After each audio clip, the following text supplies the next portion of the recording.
اسی طریقے سے نماز کا معاملہ جو ہے وہ پہلے کیوں نہیں آیا؟ نماز کا بعد میں آ رہا ہے. آت المال علی حبہ ذوی القربى والیتامى والمساکین وابن السبیل والسائلین وفی الرقاب. کتنا دور لے گئے. واقام الصلاۃ وآتى الزکاۃ. یہ ہے ترتیب کے اعتبار سے جو میں نے عرض کیا تھا. یہاں عنوان کیا ہے؟ یہاں نیکی کی حقیقت عنوان ہے. اس کی روح ایمان ہے اور اس کا ظاہر اس میں سب سے پہلے انسانی ہمدردی، اور اس ہمدردی کی بنا پر وہ مال جو بہت محبوب ہے خرچ کرنا. درد دل کے واسطے پیدا کیا انسان کو، ورنہ طاعت کے لیے کچھ کم نہ تھے کروبیاں. اگر یہ نہیں ہے تو کچھ نہیں. حضور نے فرمایا من یحرم الرفق فقد حرم الخیر کلہ. جو شخص دل کی نرمی سے محروم ہو گیا وہ کل کے کل خیر سے محروم ہو گیا. کسی کو دکھ میں دیکھو اور اس پوزیشن میں ہو کہ تم اس کا کوئی مداوع کر سکو اور نہ کرو، پھر تم چاہے مفسر ہو، محدث ہو، نیک نہیں ہو. تم عابد ہو سکتے ہو، زاہد ہو سکتے ہو، تم مفسر ہو سکتے ہو، محدث، نیک نہیں ہو سکتے. من یحرم الرفق، رفق کہتے ہیں نرمی. رفیق ہمارا ساتھی، دمساز. ظاہر بات ہے آپ کو دکھ ہوگا، آپ کے رفیق جو ہے اس کے اپنے دل میں محسوس کرے گا آپ کے درد کو. ہم درد کسے کہتے ہیں؟ ہم درد، ان کا درد مشترک ہے. ہم عصر ایک زمانے کے لوگ، ہم جماعت ایک جماعت میں پڑھنے والے، ہم درد. خنجر چلے کسی پہ تڑپتے ہیں ہم امیر، سارے جہاں کا درد ہماری جگر میں ہے. اگر یہ رفق نہیں ہے، اگر یہ ہمدردی نہیں ہے، اگر کسی کو دکھ میں دیکھ کر آپ تڑپ نہیں اٹھتے، اگر اس کی مدد کرنے پر قادر ہو اور نہیں کرتے تو کل خیر سے محروم ہے. پڑھے جاؤ نمازیں اور تہجدیں، کچھ حاصل نہیں ہو. اس پر جو آخری آیت قرآن کی ہے، لن تنالوا البر حتى تنفقوا مما تحبون، اس سے زیادہ کیٹیگوریکل سٹیٹمنٹ اور کیا چاہیے. لن کے ساتھ جو نفی ہوتی ہے فعل مضارع میں، انتہائی مؤکد.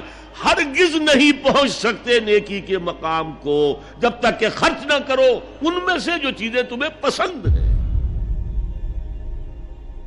قمیض پھٹ گئی ہے، بوسیدہ دے دو کسی کو، یہ نہیں ہے خیرات و صدقات، بلکہ جو تمہیں محبوب ہو. لن تنالوا البر، بر کے مقام تک نہیں پہنچ سکتے. پھر میں کہہ رہا ہوں عابد ہو سکتے ہو، زاہد ہو سکتے ہو، علم کا معاملہ ہے، محدث ہو سکتے ہو، مفسر ہو سکتے ہو، فقیہ ہو سکتے ہو، مفتی ہو سکتے ہو، سب کچھ ہو سکتے ہو. قرآن مجید کی روح سے نیک نہیں کہلا سکتے. وآت المال علی حبہ. اب اس میں جو ترتیب میں نے کہا تھا، الاقرب فالاقرب، الاقرب فالاقرب، سب سے پہلے ذوی القربیٰ. اور اس میں اکثر و بیشتر ہم سے کوتاہی ہوتی. دور دراز کے لوگوں کے ساتھ نیکی ہو رہی ہے، سگے بھائی کی بیوہ اور یتیم بچے جو ہیں وہ محروم ہیں. انہوں نے اس وقت یہ کر دیا تھا، یہ کر دیا تھا. ظاہر بات ہے کہ رشتہ داروں سے تو شکایتیں ہوتی ہیں. یہ تو ہمیشہ ہمارے مخالف رہے جی، ان کی ہم کیسے مدد کریں. اگر تو اللہ کے لیے دینا ہے تو پہلا حق ان کا. من احب للہ وابغض للہ واعطى للہ ومنع للہ. اللہ کے لیے دیا ہے اگر تو اپنے اس نفس کے جو انتقام کا جذبہ ہے اس کو کچلو، اور جس کا سب سے پہلا حق ہے اس کو پہنچاؤ. حق بحقدار رسید. ذوی القربى والیتامى، جو بے سہارا رہ گئے، باپ کا سایہ نہ رہا. والمساکین، مساکین کسے کہتے ہیں؟ مسکنت کہتے ہیں کم ہمتی. آپ کو معلوم ہے آج کل ایک مرض کہلاتا ہے نیورستھینیا. آدمی دیکھنے میں ہٹا کٹا ہے، صحت مند ہے، لیکن اندر سے اس کی کوئی ہمت ایسے جواب دے گئی ہے کچھ کر ہی نہیں سکتا. وہ ہے مسکین. اسی لیے جو فرمایا گیا یہودیوں کے لیے ضربت علیہم الذلۃ والمسکنہ، ذلت کے معنی بھی کمزوری اور مسکنت کم ہمت ہی، ہمت ختم ہو گئی. تو جو اپنے پاؤں پر نہیں کھڑا رہ سکتا اس وجہ سے کہ اس میں وہ ہمت کم ہو گئی ہے، وہ بھی مستحق ہے. وابن السبیل اور مسافر، پرانے زمانے میں آپ کو معلوم ہے نہ سرائے تھیں، نہ کچھ اور تھا، نہ ہوٹل تھے. پھر اگر کہیں راستے میں چوری ہو گئی، ڈاکہ پڑ گیا، تو آدمی جو ہے گھر میں خود ہے، کفیل ہے، اچھا ہے. اس وقت کی حالت ایسی ہو گئی. ہمارے ہاں بیگرز نے اسی کو ایک بہت بڑا بہانہ بنایا ہوا، جی میں آیا تھا وہاں سے اور یہاں سے اور میری جیب کٹ گئی، سب کچھ چلا گیا، اب مجھے واپس جانے کے لیے کرایہ چاہیے. اکثر و بیشتر جھوٹے کیسز ہوتے ہیں. اگر آپ کسی کو پکڑ لیں اور ساتھ لے کر کہیں تحقیق کراؤ تو وہ بھاگ جائے گا، پھر نہیں آئے گا اس مسجد میں. لیکن یہ کہ ابن السبیل یہ بھی ایک کھاتا ہے.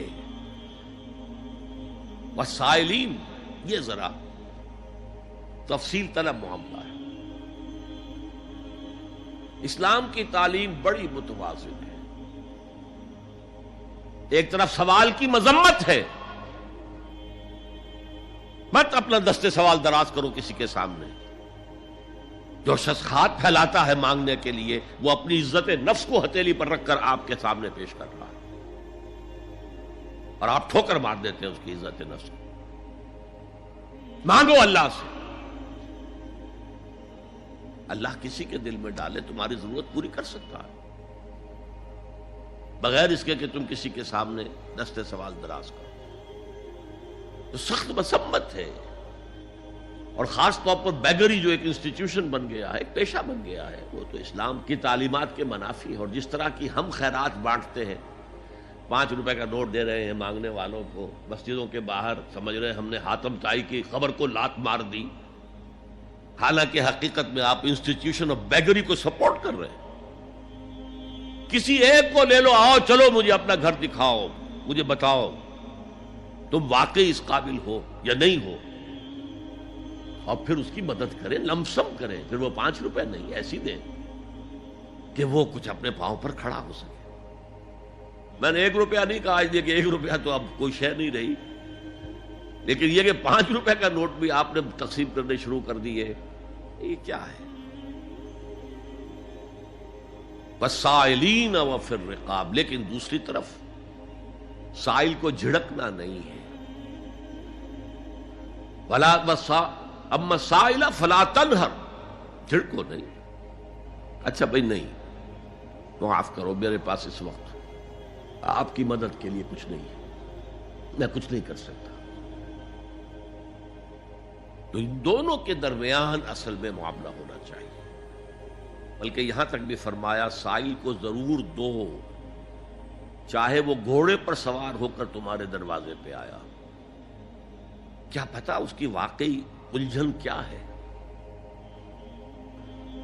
تو سوال کی مذمت اور سائل کو جھڑکنے کی ممانعت. حتی الامکان خالی ہاتھ نہ لوٹاؤ. اس نے اپنی عزت نفس اپنی ہتھیلی پر رکھ کر تمہاری سامنے پیش کر دیا، اسے ٹھوکر نہ مارو. لیکن جیسا کہ میں نے عرض کیا، یہ انسٹیٹیوشن آف بیگری جو ہے یہ ایک علیحدہ شے ہے بالکل، اس کا اس سے کوئی تعلق نہ سمجھیے. وفی الرقاب، رقاب جمع ہے رقبہ، گردن. فک رقبۃ او اطعام فی یوم ذی مسغبۃ یتیما ذا مقربۃ او مسکینا ذا متربہ. فک رقبۃ، کسی کی گردن چھڑا دینا. اس وقت سب سے بڑی اپلیکیشن اس کی تھی غلاموں کو، کنیزوں کو اپنے پیسے سے خرید کر آزاد کر دینا. بہت بڑی نیکی، بہت بڑی نیکی. اور حضرت ابو بکر رضی اللہ تعالیٰ عنہ کے دفتر فضائل میں سب سے اونچا کام یہ ہے کہ جن غلاموں کو اور جن کنیزوں کو ستایا جا رہا تھا، دیئر اونرز، دیئر ماسٹرز، ان کے آقا کو حق حاصل تھا جو چاہے کریں ان کے ساتھ، قتل کر دے کوئی پوچھنے والا نہیں ہے. میں پہلے بھی عرض کر چکا ہوں، میری ملکیت ہے، جیسے میری بکری میری ملکیت ہے، میں نے اس کو ذبح کیا، گوشت کھا لیا، تم کون ہوتے ہو پوچھنے والے؟ میرا غلام تھا، میں نے قتل کر دیا، تم کون ہو پوچھنے والے؟ ان کو حضرت ابو بکر نے خرید کر آزاد کیا اور منہ مانگے دام دیے. حضرت بلال کے لیے امیہ ابن خلف نے اتنی بڑی رقم مانگی، حضرت ابو بکر نے کہا ٹھیک ہے لو۔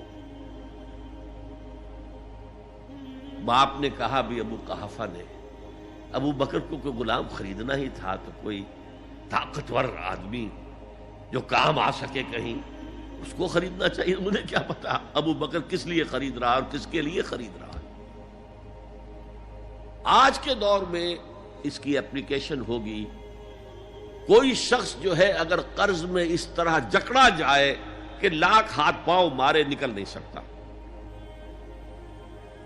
اس کو کوئی لمپ سم مدد دے کر اس قابل کیا جائے کہ وہ پھر اپنے پاؤں پر کھڑا ہو جائے، یہ نہیں کہ اسے آپ ہر مہینے کچھ رقم دیتے رہے مینٹیننس کے لیے۔